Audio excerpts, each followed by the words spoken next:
Hello bachcho, let's see this question. A particle of a mass m is at a rest at the origin at t equals to 0. It is subjected to a force Ft, f naught e की power minus bt in the x direction. Its speed is depicted by which of the following curve?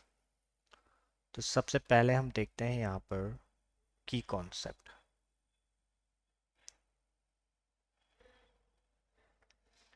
की concept यहाँ पर होगा कि change in velocity with the respect to the time.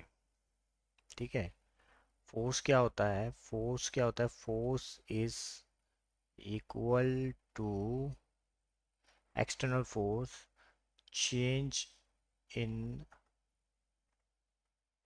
Change in momentum of an object with respect to time. अब हम बात करते हैं यहाँ पर सॉल्यूशन की। सॉल्यूशन, तो बच्चों यहाँ पर हमें क्या दिया हुआ है? हमें एक इक्वेशन दे रखी है फोर्स की टी के रेस्पेक्ट में। वो हमें दे रखी है कि एफ नॉट ई की पावर माइनस बी टी। ठीक है, अब हमें पता है सेकंड लॉ ऑफ मोशन से, सेकंड लॉ ऑफ मोशन से हमें पता है कि फोर्स क्या होता है? एफ बराबर एम ए होता है। तो मैं फोर्स की जगह क्या रख सकता हूँ? मैं फोर्स की जगह एम ए भी रख सकता हूँ। मतलब एफ बराबर एम ए मुझे क्या दे रखा है यहाँ पर? एफ नॉट ई की पावर माइनस बी टी दे रखा है। ठीक है, अब अगर मैं यहाँ पर एक्सेलरेशन की टर्म में लिखूँ तो मैं क्या लिख सकता हूँ? एफ नॉट एम ई की पावर माइनस बी टी। और एक्सेलरेशन होता क्या है? एक्सेलरेशन होता है change in velocity with the respect to the time. A को मैं क्या लिख सकता हूँ? मैं लिख सकता हूँ D V by D T equals to क्या हो जाएगा? F naught upon M E की power minus B T. Got it? तो अब मुझे एक्चुअल में यहाँ पर वेलोसिटी टाइम ग्राफ में आंसर्स दे रखे हैं, इसलिए मैं वेलोसिटी और टाइम के रेस्पेक्ट में इसको ले रहा हूँ।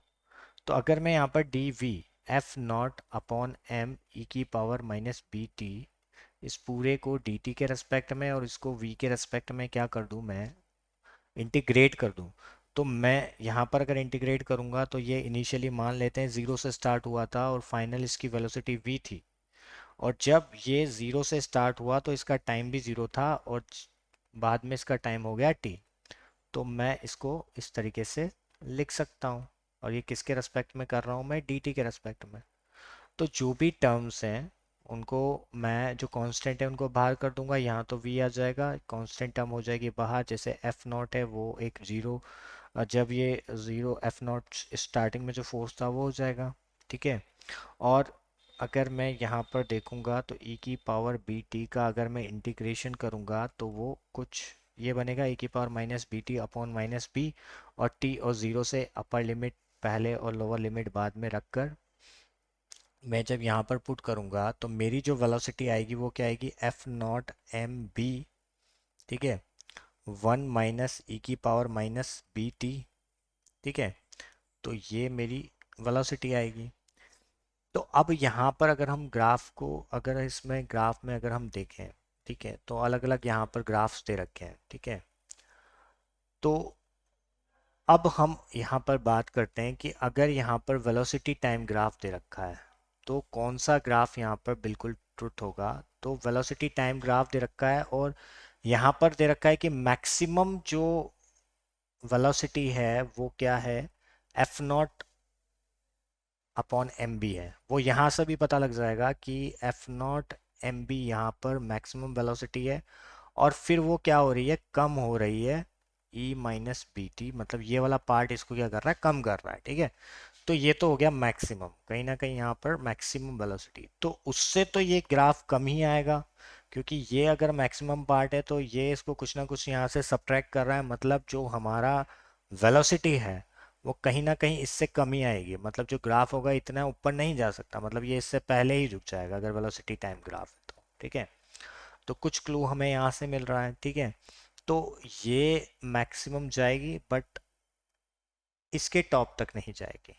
ठीक है, तो यही हमारा जो ग्राफ होगा, ऐसा ही ग्राफ हमारा क्या होगा, एक करेक्ट होगा, मतलब यही हमारा फाइनल सॉल्यूशन होगा। तो हम देखते हैं option 3 is a correct option. I hope you will understood it well.